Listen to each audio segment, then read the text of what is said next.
Hola, soy la Basmati de nuevo con vosotros. Hoy os traigo un tema súper interesante. Lo he titulado ¿Influyen los colores? Que tengo que hacer así en el estado de ánimo. Por supuesto, Vasily Kandinsky. Os voy a dar una pequeña introducción de lo que es su vida.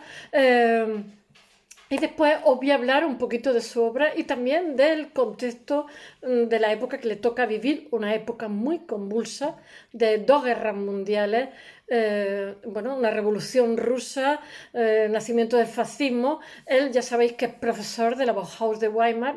No, él empieza siendo profesor de Dessau, lo contratan ya en la segunda sede de la Bauhaus. Y bueno, con sus contemporáneos, que también son abstractos como él, como Pierre Mondrian, Delaunay, Robert y su mujer, los dos maravillosos artistas.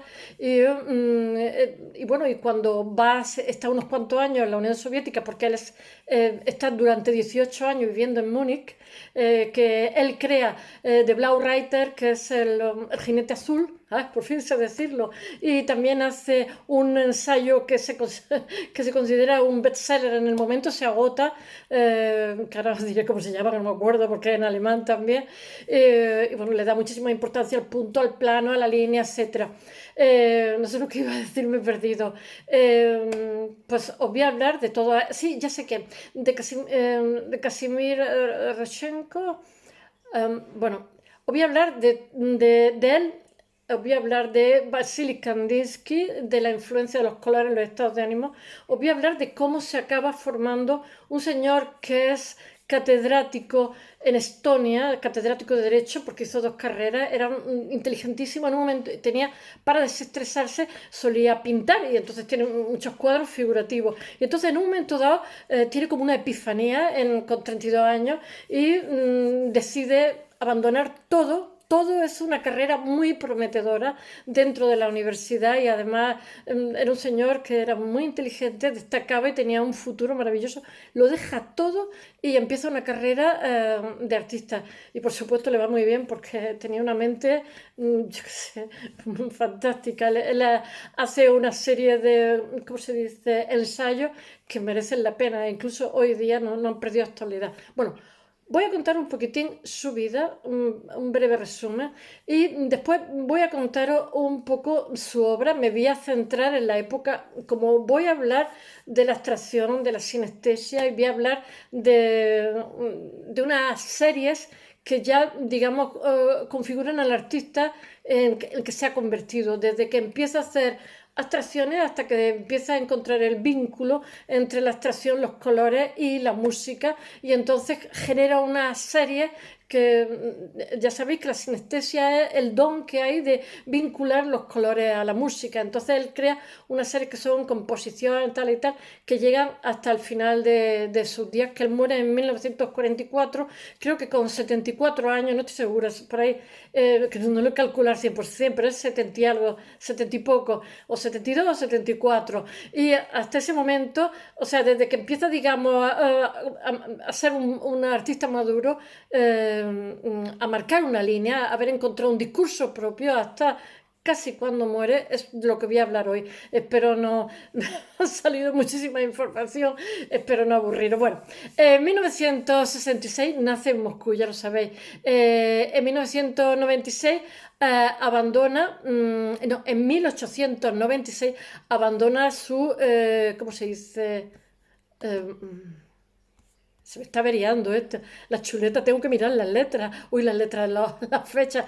Abandona su prometedora carrera de profesor de Derecho. Como he dicho, tenía una cátedra en Lituania. Y bueno, y un futuro maravilloso.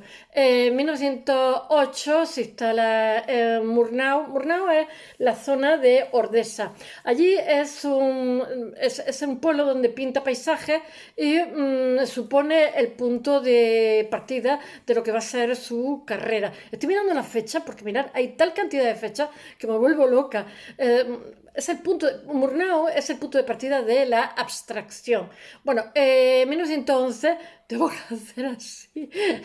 Bueno, él conoce a Paul Klee, Franz Marc. Franz Marc muere en la Primera Guerra Mundial. Franz Marc era su mano derecha, era muy jovencito, pero tenía también coincidía. Él organiza, Kandinsky organiza como una especie de calendario de arte moderno y tal, y tiene muchísima difusión, pero muchísima, una grandísima repercusión. Era muy inteligente. Bueno, entonces Paul Klee bueno, y Alexei y Franz Marc son sus compañeros que le ayudan a organizar las cosas. Ellos mismos se incluyen, bueno, y que bueno, de Blau Reiter tienen muchísima repercusión. Además, alegra. Sabéis que Múnich, los bávaros, son católicos, entonces es una zona de Alemania que es muy alegre, muy extrovertida, son buenos artistas y él también da caña en ese ambiente.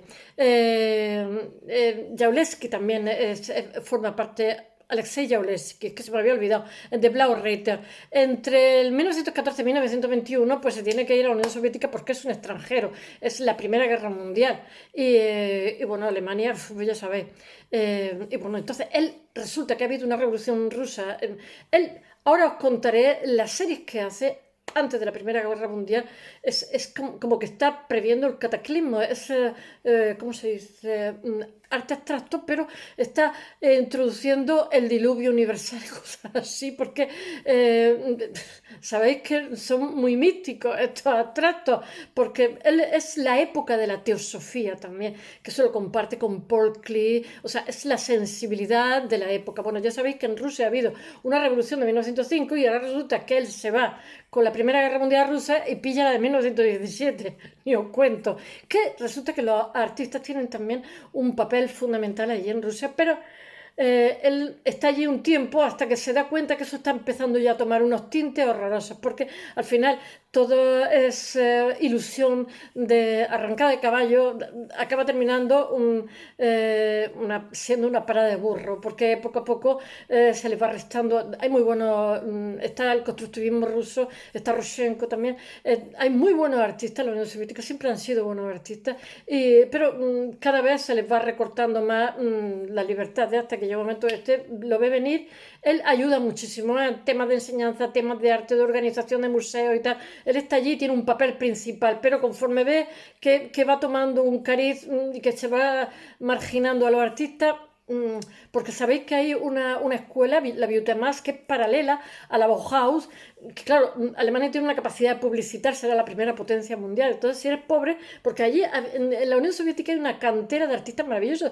De hecho, cuando ha caído todo, se ha visto que hasta muchísima gente, bueno, que han tenido que estar callados por la cuenta que les traída, otras han desaparecido y tal. En este momento está también la Torre Tatlin, el constructivismo, en fin, son fantásticos, son una potencia. Bueno, entonces él se va a la Rusia revolucionaria y él ayuda a reorganizar educación artística, etcétera, los museos de Moscú. Bueno, en 1922 acepta el puesto de profesor en la Bauhaus de Weimar. Gropius ha ido a la Biotemar rusa, que él está también de profesor antes de irse a la Bauhaus y le echa el ojo. Gropius era un buenísimo gestor, un buenísimo organizador, más que grandísimo artista, era buen artista también, pero era organizadores de grupos, ya lo demuestra en la Bauhaus. Bueno, pues nada, que se va a Dessau, que es la segunda. La segunda además la construye Gropius y además se implica muchísimo. Ahí también crea, de una herencia que tiene, Gropius era de muy buena familia, compra también un terreno porque tiene chicos que valen mucho y no tienen medios. Entonces lo que no quieren es que pasen hambre y que tengan tuberculosis y cosas de estas. Entonces tienen un huerto que lo organiza de tal manera que los mismos chicos que están allí cultivan el huerto para que coman verduras frescas los alumnos de la Bauhaus. De Dessau, donde permanece nuestro Vasily Kandinsky, permanece hasta 1933, cuando los nazis suben al poder. Entonces la Gestapo cierra la Bauhaus porque no le gustaba nada. Después Mies van der Rohe intenta, digamos, en Berlín, en una fábrica, no me acuerdo de cosas, intenta revivirla, pero no. le clausuró en el centro en 1933 y nada. Bueno, en 1934 se traslada a Neuilly-sur-Seine o algo así, que es un sitio que es una población cercana a París. Y bueno, ahí está hasta que se muere. El primero era ruso, nacimiento ruso, se nacionaliza alemán y después se nacionaliza francés. Él se casa cuando está en la Bauhaus y después, pues nada, está con su mujer en Francia y allí trabaja, que es donde pasa el resto de su vida y muere con 78 años en 1944, como he dicho antes. Bueno, no sé qué puedo... la idea estética que subyace en el arte abstracto es de que los colores y las formas poseen cualidades, consistencias propias y con independientemente del sujeto. Bueno, antes de empezar a explicaros lo que es el arte abstracto, he de deciros que hay artistas abstractos que no... la abstracción, aunque se considera que Vasily Kandinsky es el primero de la abstracción, realmente no es así. Hay artistas abstractos, es el que tiene repercusión, porque él hace una serie de escritos, es el que tiene repercusión social, etc. Pero hay bastantes artistas que también hacen abstracción, sobre todo después de la Segunda Guerra Mundial. Pero hay uno de ellos que la hace antes, que no me acuerdo cómo se llama, que es alemán, que además es profesor. Y bueno, está Pierre Mondrian, que ya sabéis que viene del cubismo, y después Pierre Mondrian va a tener muchísima influencia en The Stil, en la arquitectura holandesa. Llega un momento en que utiliza solamente los azul ciano, amarillo, cadmio, rojo, magenta, una cuadrícula. Bueno, tiene muchísima influencia en todas las artes. Después está también el orfismo. Y después, vamos a ver, después él cuando está en Rusia, como he contado, tiene la influencia del constructivismo ruso y de Casimir, no me acuerdo cómo se llama. Y bueno, su arte es totalmente distinto de Vasily Kandinsky antes de la Segunda Guerra Mundial, después de la Segunda Guerra Mundial y antes de la Segunda Guerra Mundial, porque indudablemente es un mundo muy convulso, la República de Weimar, etcétera, etcétera. Él está viviendo primero 12, 18 años en Múnich y después se va a Alemania, oye, a Rusia, y después, en 1922, cuando termina la guerra mundial y tal, y está viendo que el tema de Rusia no está claro, vuelve de nuevo a Alemania, y cuando los nazis lo expulsan de dar clase a la bajada, entonces se va a las afueras de París, donde va también a vivir una temporada en, ¿cómo se llama?, en la Costa Azul. Pero vamos, casi siempre va a vivir allí, y entonces va a ser unas series que os voy a contar ahora porque él asiste a un concierto ¿cómo se llama?, de Wagner, de Lohengrin, y entonces allí decide que el vínculo, la sinestesia, el vínculo entre los colores y la música es grandísimo, es total. O sea, hay una interrelación entre los acordes y lo mismo que hay una interrelación entre los colores que están en un mismo plano. Y a partir de ahí crea tres tipos de series que ahora lo contaré, que es la composición, no me acuerdo. Entonces, cada una de estas series, algunas se han perdido en la Segunda Guerra Mundial, pero cada una de estas series tiene una característica, es composición, improvisación y otras más, que están más vinculadas con el mundo de la música. Él tiene formación musical, una grandísima formación musical. Y entonces, todo es obra abstracta, son series de obras abstractas y son clásicos.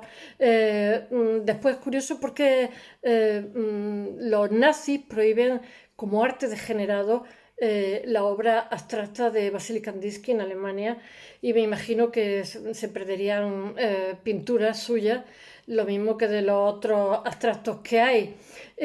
Y sin embargo, en los años 60 la abstracción es un símbolo de un mundo sin dictadura. El arte occidental lo tiene totalmente integrado, porque ya han estado los expresionistas abstractos americanos durante los años 40, como os conté el otro día, Rothko, en fin, todo que es síntoma de libertad. Se convierten en marca USA, son exportados ese tipo de arte que hace. Quiero decir que desde que comienza la primera andadura de la primera obra que hace este señor hasta los años 60, pues pasa por mucha evolución todo lo que es la abstracción. Bueno, Ya sabéis que la abstracción es que en realidad esto se remonta a la antigüedad y que es usada por diferentes artistas y teóricos. El arte abstracto no representa escenas ni objetos, ya lo sabéis, sino que se compone de figuras, formas, colores y tal. Pero os voy a decir una cosa, Vasily Kandinsky, antes de realizar cada pieza, puede tardar 6 meses y aboceta muchísimo y algunas veces pinta sobre tabla antes de hacer la pieza. La piensa y la repiensa, es muy minucioso. Bueno, bueno, que al final se acaba convirtiendo en un fenómeno moderno que se desarrolla a principios del siglo XX. Y la obra abstracta puede inspirarse en elementos del mundo exterior, pero también mirad, los expresionistas abstractos de después de la Segunda Guerra Mundial, en realidad lo que están es rechazando los referentes anteriores. Pero en el caso de Vladimir Malevich, lo que ocurre es que, como he contado otras veces, la fotografía y luego el cine hace que pierdan su funcionalidad el dibujo y la pintura. Y entonces permite a los artistas que, sobre todo a la vanguardia, experimentar y llevar hasta el límite esa experimentación, lo cual significa que agotan las fórmulas. Y ahora estamos viendo cómo se agotan las fórmulas. Este crea una fórmula nueva, que es la sensibilidad al momento, que es la abstracción, por el cual van a transcurrir otros artistas con posterioridad. Bueno, él viene del simbolismo del siglo XIX. No hay nada por generación espontánea, ya sabéis que lo he dicho muchas veces, ¿no? El simbolismo se crea realmente cuando hay ese desplazamiento de las grandes ciudades, o sea, del campo a las grandes ciudades, donde se desarraigan. De hecho, incluso emergen enfermedades, hasta enfermedades mentales que se desconocían, como la esquizofrenia. Emerge cuando la revolución industrial. Entonces, estas personas que estaban acostumbradas, que eran campesinos, estaban acostumbrados a una religiosidad popular, etcétera, etcétera, de la noche a la mañana están viviendo hacinados en ciudades y carecen de tradiciones, de referencias. Entonces los artistas en este momento lo que hacen es crear símbolos para que no zozobren. Bueno, el artista ya sabéis que tiene una finalidad ética, siempre la ha tenido. Por eso cuando me dicen, no, yo es que soy artista, no tengo nada que ver con la situación política, no, sí, y tanto y tanto. Un artista crea unos marcos, o sea, tienes que ver y mucho, o sea, y los principios éticos están ahí, o sea, un artista no puede estar al margen de lo que ocurre, siempre hay que estar muy implicado y luchando contra la opresión. ¡Guau! Parece que estoy dando un meeting. Bueno, que nada, que la abstracción es lo que es, que en realidad es una cosa que puede tener que ver con lo exterior o con lo interior. Y bueno, que el término engloba diferentes estilos, desde el expresivo, el gestual, hasta el geométrico, el austero, y bueno, que el marco filosófico de la abstracción realmente se remonta al siglo XIX, como he dicho antes, con el simbolismo, movimiento artístico y literario francés que rechaza la representación. Yo el simbolismo lo tengo más asociado a Inglaterra, que asocia más la representación realista y aboga por la, ¿cómo se dice?, gestión y la expresión de la... ¿cómo se llama?, de las experiencias emocionales. Estamos ya entrando en la subjetividad del siglo XX. Bueno, después entran los cubistas con el siglo XX. El cubismo se ramifica en 50.000 cosas.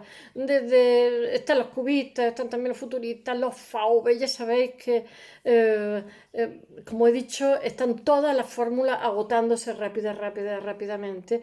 Ahora mismo los soportes, como he repetido 1000 veces, son la luz y el espacio. Bueno, y bueno, que la labor del arte no consiste en estos momentos en la mímesis, en la imitación, sino todo lo contrario, en la subjetividad, muchísimo más en la subjetividad. Cubistas y futuristas manipulan y fragmentan la realidad visual hasta volverla prácticamente irreconocible. Y los fauves liberan el color de su función, ya sabéis, los fauves, que significan los salvajes. Y bueno, el expresionismo alemán, que también está ahí. Bueno, pero las primeras obras abstractas realmente desprovistas de toda referencia al mundo reconocible, bueno, acontecen durante los primeros años del siglo XX bueno, y antes de la Primera Guerra Mundial. Y estoy buscando la fecha soy una torpe, necesito un teleprompter, porque apunto las fechas en plan chuleta y después no las encuentro. Bueno, la carencia de lo identificable no implica la falta de significado. Estas primeras obras abstractas nacen del deseo de los artistas de alcanzar, son muy místicos de alcanzar la verdad espiritual fundamentalmente, que es lo que subyace tras el mundo de la apariencia. Estamos antes de la Primera Guerra Mundial. Hay una pazanada desde 1875. No os quiero decir, o sea, hay ruido de sable y bueno, cualquier cosa es lo que va a provocar. Ya sabéis que en esta época Inglaterra deja de ser potencia, etcétera, etcétera. Como en todas las guerras se modifican las fronteras. Bueno, a pesar de que la abstracción se desarrolla de forma simultánea en varios países y por lo tanto es imposible limitar su creación, decir quién es el creador primero. Bueno, se toma a Vasily Kandinsky, como he dicho, que vive en Múnich entre 1896 y 1914, 18 años, y es uno de los primeros que utiliza, y bueno, la primera obra que se considera abstracta como tal. Hay un señor, que no me acuerdo cómo se llama, que es alemán, que está muchísimo antes que él, y es muy buen pintor. Lo que pasa es que en arte, como en todo, unos cardan la fama, otros tienen la lana. Él tiene una fama merecida, pero el otro, que es menos famoso, utilizó la abstracción antes que él, pero no me acuerdo porque es un nombre muy alemán. Bueno, él tiene la primera acuarela abstracta, que es de 1910, que se considera el primer cuadro abstracto, Vasily Kandinsky. Aunque algunos estudiosos dicen que se ha puesto esa fecha a voleo, porque en realidad es anterior. Y la fecha se pone después. Ahora redacta teorías sobre el arte generando argumentos. Va a hacer el primer ensayo, como he dicho. Y en 1911 se publica, es que lo tengo que decir en alemán, Über das Geistige in der Kunst, de lo espiritual en el arte. He estudiado 2 años de alemán, debería saber más alemán. Bueno, que es además de un bestseller de la época, realmente ahí está haciendo una justificación, ¿cómo diría yo?, de arte abstracto. Está dando argumentos de arte abstracto. Por eso, cuando nosotros estudiábamos arte, se empeñaba muchísimo en que tuviéramos formación intelectual, porque mira, arte no solamente tener habilidad de dibujar, pintar, etcétera, etcétera, sino es que tener la cabeza un poquito mueblada. Si no la tienes, estás perdido, y teniéndola, puede que te salgan las cosas o puede que no, pero sobre todo, como da tanta alegría, ya te has llevado esa alegría, que es lo más importante. Bueno, se vive una vez solo. Bueno, este texto que os he contado, aquí se argumenta el porqué de la abstracción y es muy interesante, se convierte en un bestseller. Todos los que aspiran a ser artistas compra este ensayo. Estoy hablando de 1911. Y bueno, con la convicción de que el arte debe reposar sobre la necesidad las necesidades internas, sobre las impresiones, más que sobre las expresiones externas. Se cree que el arte desempeña un papel espiritual.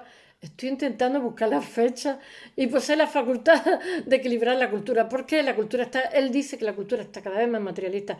En realidad, no es que está cada vez más materialista, sino que se ha conformado un mercado de arte fuertísimo. Ahora mismo, con toda la crisis, todo el COVID que os dé la gana, no os podéis imaginar, las ventas anuales de arte son miles de millones. Entonces, claro, es como un muro muy difícil de atravesar por cualquiera para estar es como una especie de carrera de caballos, te ganan por media cabeza o por el hocico, porque se mueve muchísimo dinero, pero muchísimo.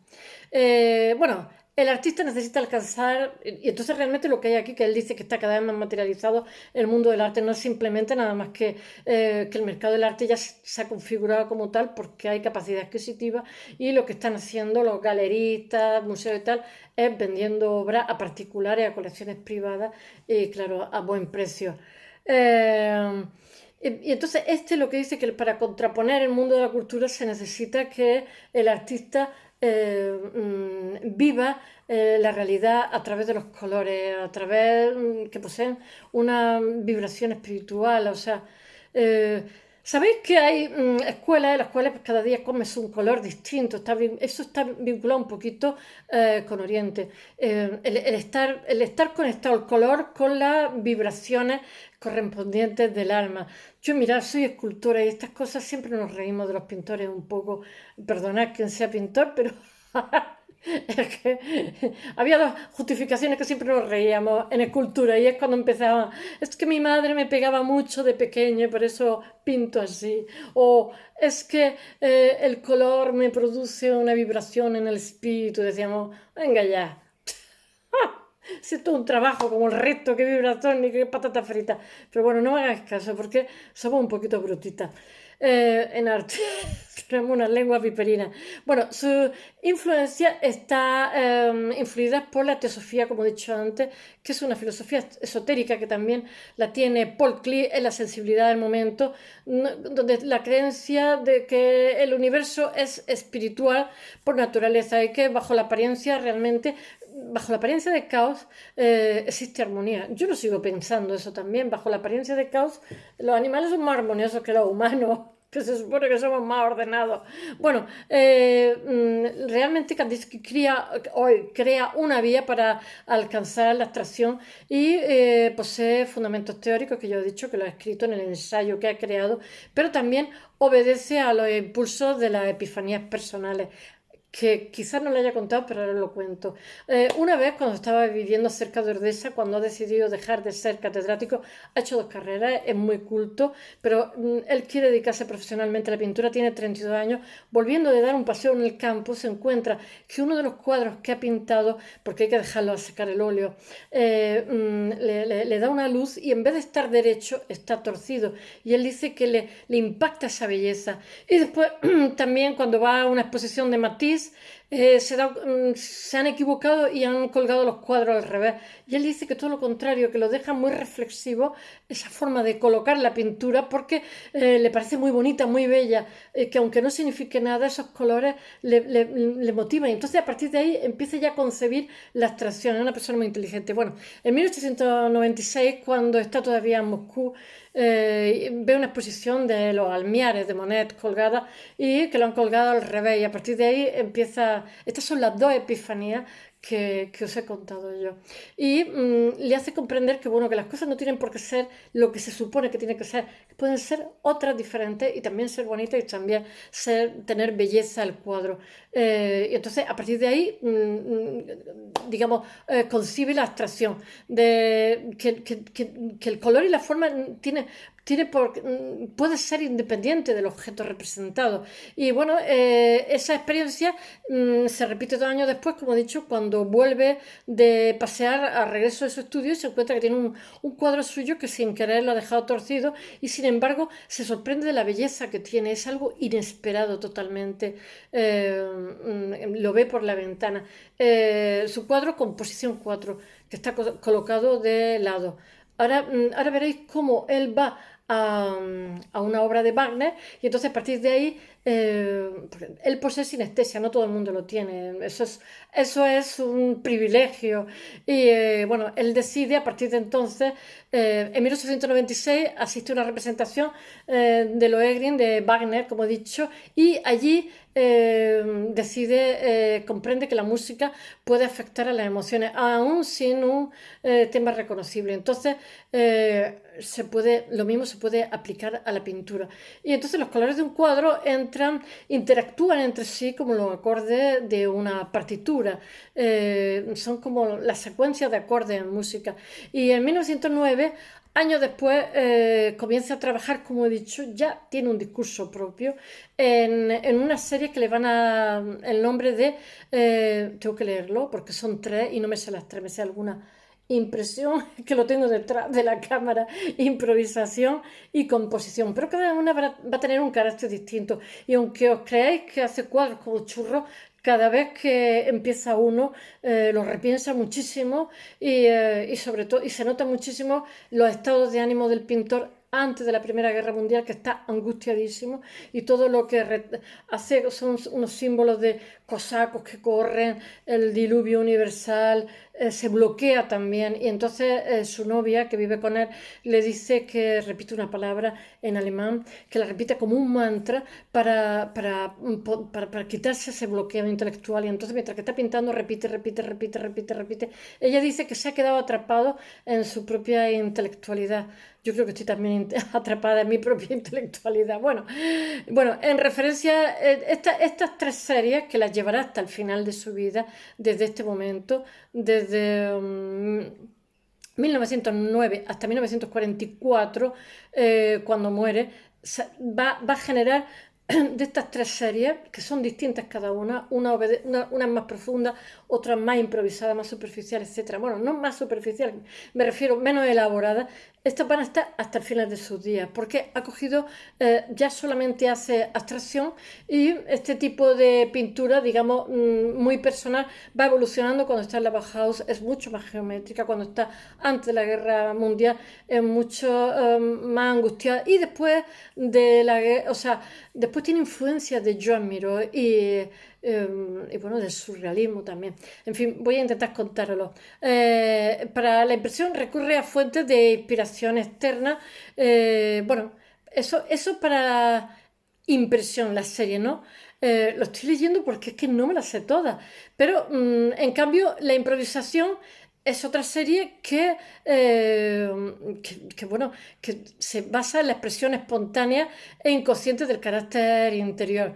A menudo estos cuadros están precedidos de bocetos preparatorios, como he dicho, de acuarela, a los que Kandinsky se aleja por los motivos reconocibles para dejar tan solo alguna huella representativa.